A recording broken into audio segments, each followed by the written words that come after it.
To if we are an introvert. और बहुत सारे लोग तो कंफ्यूज्ड हैं शाइनेस में और इंट्रोवर्ट में, वो इन दोनों चीज़ों को एक ही समझ रहे हैं। तो इसको शुरू करते हैं यहाँ से कि क्या शाइनेस और इंट्रोवर्ट एक ही चीज़ है या अलग अलग है? इन दोनों में क्या फ़र्क है? क्या कोई फ़र्क है या एक ही चीज़ है? इधर से हाँ, इनको दे दो mic. So very good morning. Good morning. So मेरा टॉपिक से रिलेटेड नहीं है आज, ये शाइनेस के ऊपर है। बैठ के बहुत होता है कि बोलें। सर ये जो आप सेशन अरेंज कराते हो हम लोगों के लिए, बहुत बड़ा थैंक यू आपको इसके लिए।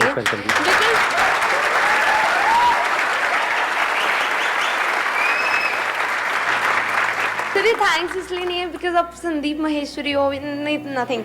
आप हमारे लिए ऐसा फ्री ऑफ कॉस्ट, कोई क्यू नहीं है, कोई टिकट नहीं है, कोई मतलब कुछ भी नहीं है, और हम लोग यहाँ पे एक जैसी सीट पे बैठे हैं और कोई वीआईपी सीट नहीं है। मतलब बहुत अच्छा है sir, thank you so much from all of us. Thank you so much. कौन है जो बोलना चाहते हैं? हाँ बताइए, इनको माइक दो।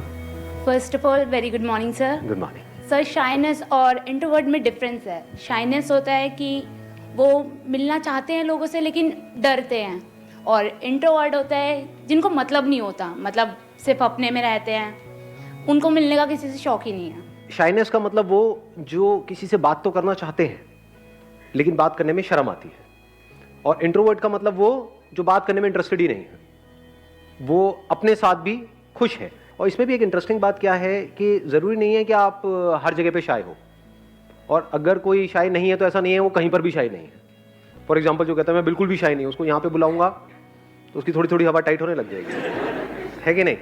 तो it depends upon the situation. जैसे अगर आप कहते हो कि मैं बहुत शाय हूँ, शाय मतलब क्या? कि आपको अपनी माँ से बात करने में भी शर्म आती है, अपनी बहन से, भाई से, या खास कोई दोस्त है उनसे, वहां नहीं आती। तो कुछ सिचुएशंस में आपको शर्म आती है, तो क्या करें? अब उसका सोल्यूशन क्या है? जिस एनवायरनमेंट में आप रह रहे हो, मान लो किसी स्कूल में हो, कॉलेज में हो, या कहीं ऑफिस में काम कर रहे हो, और काफी आपको महीने हो चुके हैं, कई साल हो गए, तो वहां पे आपकी एक इमेज ऑलरेडी बन चुकी है, तो आप ओवरनाइट उस इमेज को नहीं तोड़ सकते। वो भी कहेंगे क्या भाई पागल हो गया, क्या खा के आया है? तो अब जो ऐसी जगहें हैं जहां पर के आपकी कोई इमेज नहीं बनी हुई है, ऐसी बहुत सारी जगहें हैं इस दुनिया में, नहीं है। कोई स्पोर्ट्स कॉम्प्लेक्स हो सकता है, कोई क्लब्स हो सकते हैं, एटलीस्ट किसी नई जगह पर जाओ जहां पे आपको कोई नहीं जानता है, कोई कोर्स ज्वाइन कर लो, छोटा मोटा ज्वाइन कर लो, कुछ भी। वहां पे पहले दिन से ही अपने माइंड में इसको बिठा करके रखो कि जैसा भी हूं, जो भी हूं, परफेक्ट हूं। बिकॉज शाइनेस के भी कुछ कॉजेज होते हैं। ये जो फियर्स होते हैं ना, वो हो सकता है किसी को लगता हो कि मैं बहुत मोटा हूं, मैं काला हूं, मैं दिखने में अच्छा नहीं हूं, ऐसे कुछ भी। तो क्या बोलना है अपने आप को कि मैं जो भी हूं, जैसा भी हूं, परफेक्ट हूं। मैं जो भी हूं, जैसा भी हूं, परफेक्ट हूं। मैं जो भी, पहले तो शुरू में मजाक लगेगा, अरे कहाँ परफेक्ट है, काहे का परफेक्ट, लेकिन थोड़ी देर में विश्वास होने लग जाएगा, मानने लग जाओगे कहानियां ही तो है, और है क्या? कॉन्फिडेंस कहां से आता है? कहानी से ही तो आता है। एक्चुअल में हम अपने आप को जैसी कहानियां बोलते हैं उसी से तो कॉन्फिडेंस आता है।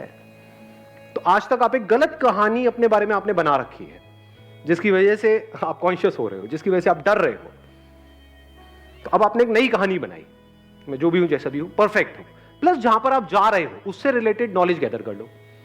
फॉर एग्जाम्पल आप किसी पर्टिकुलर ग्रुप में जा रहे हो, कोई बाइक क्लब है, तो वहां पर उससे रिलेटेड अच्छे से नॉलेज गैदर कर लो। अब उन्हें तो नहीं पता ना आपको कितनी नॉलेज है कितनी नहीं है, ताकि वहां पर आप जाओ तो अपने आप को ऐसे शो कर सकते हो, अरे मुझे सब पता है। इससे क्या होगा? एक पर्टिकुलर जगह पर, एक पर्टिकुलर सर्कल में आपकी एक अलग तरह की इमेज बनने लग जाएगी। उस इमेज के बनने से क्या होगा?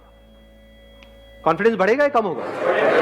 बढ़ने लग जाएगा। अगर इसी तरह से अलग अलग जगह पर, अलग अलग अननोन जगहों पर आप अपनी अलग अलग इमेजेस बना लो, यानी कॉन्फिडेंट इमेज बना लो, तो क्या इसका इफेक्ट वहां पर नहीं आने लग जाएगा जहां पे ऑलरेडी आपकी एक इमेज बनी हुई है? ऑटोमेटिकली आने लग जाएगा।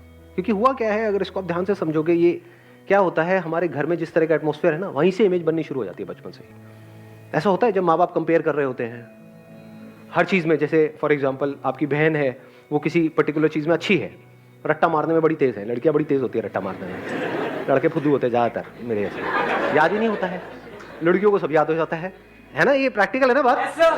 सब रट लिया, सारी पोएम्स रटी पड़ी है, और वो जा करके सुनाई चले जा रही है, और सब तालियां बजा रहे हैं और हमको फुद्दुओं की तरह देख रहे हैं, इसको तो कुछ आता ही नहीं है। तो वहीं से हमारी एक इमेज बनने लग जाती है कि मुझ में कुछ कमी है। बचपन में अगर आपको भी मौका मिला होता तो आप में भी कॉन्फिडेंस होता, तो बचपन में वो नहीं मिला किसी और को मिला, जिसको मिला वो और आगे बढ़ता चला गया और आप और दबते चले गए। ऐसा होता है घर में या नहीं होता है? प्रैक्टिकली रिलेट कर पा रहे हो ना भाई बहनों में? ये चीज बड़ी कॉमन है, ये मेरे साथ भी बहुत हुई है। My sister was like, again she was good in too many things, बहुत सारी चीज़ों में, और मैं बिल्कुल निकम्मा, मतलब हर चीज़ में ऐसे ही। तो हर जगह यही सुनने को मिलता था कि भाई कुछ नहीं है इसके बस का, कुछ नहीं है, कुछ नहीं, कुछ नहीं, वो सब कुछ कर सकती हो, वो तो ये, वो तो वो तो। लेकिन आज माहौल कुछ और है।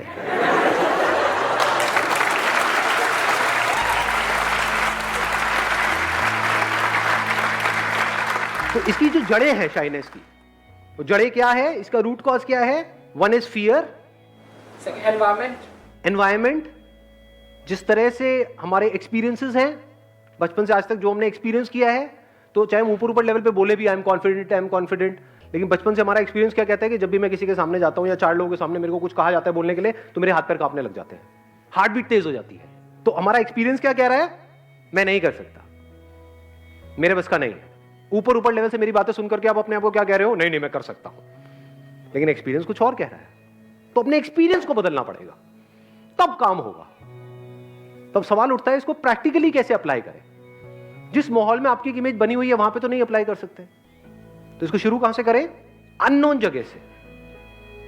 अननोन जगह पर जा करके अगर आप कहीं पर जाकर के बैठ जाओ पार्क में और अननोन लोगों से बात करने लग जाओ, लड़के हो तो लड़कों से, इंडिया है ये, यहां पे अगर आपने किसी को स्माइल भी पास करी चलते फिरते, बाहर कॉमन है ये सब, यहां पे अगर करी तो उसका मतलब कुछ और निकल सकता है, बड़े जूते पड़ सकते हैं, थोड़ा संभल के दोस्त। फॉर एग्जाम्पल कहीं पार्क में कोई लोग क्रिकेट खेल रहे हैं, उनके पास में जाकर के बैठ गए, और जाकर के कोई बंदा, तारीफ किसको बुरी लगती है? उसको थोड़ा सा एक कॉम्प्लीमेंट मारने में क्या देर लगती है कि यार मैंने आपको देखा जब आप खेल रहे थे ना, मेरे को बिल्कुल वो विराट कोहली वाला टच आ रहा था।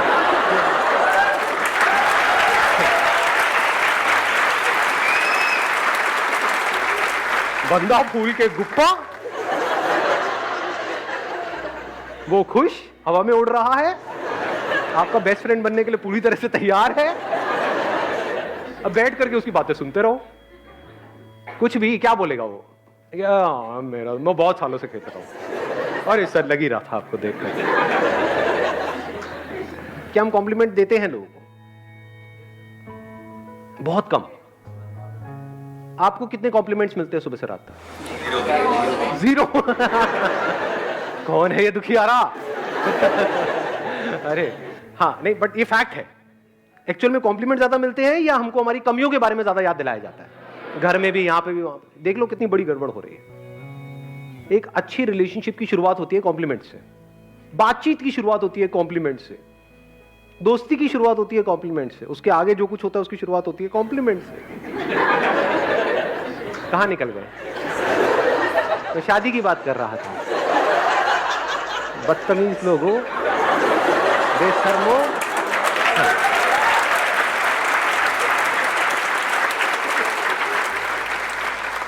और क्या प्रैक्टिकल वेज हैं टू ओवरकम शाइनेस? हाँ, इनको दे दो माइक। सर, हमें रिजेक्शंस को एम्बेरेस करना चाहिए, ना कि रिजेक्शंस आके हमें एम्बेरेस कर दे। यू सेइंग रिजेक्शंस को एम्ब्रेस करना चाहिए या एम्बेरेस कर देना चाहिए?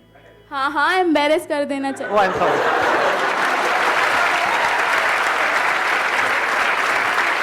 गुस्सा नहीं, माइक मत है, मारना नहीं। 1 मिनट, मैं समझने की कोशिश कर रहा हूँ सीरियसली। अबे रुक जाओ, अरे ऐसे पागलों की तरह। सर, एक मिनट, मेरे को समझने दो। हाँ, रिजेक्शंस को हमें एक्सेप्ट करना चाहिए, ठीक है, ना कि उससे डर के बैठ जाना चाहिए, उससे हम और ज्यादा शाई फील करेंगे। Excellent point, let's give a big hand for her.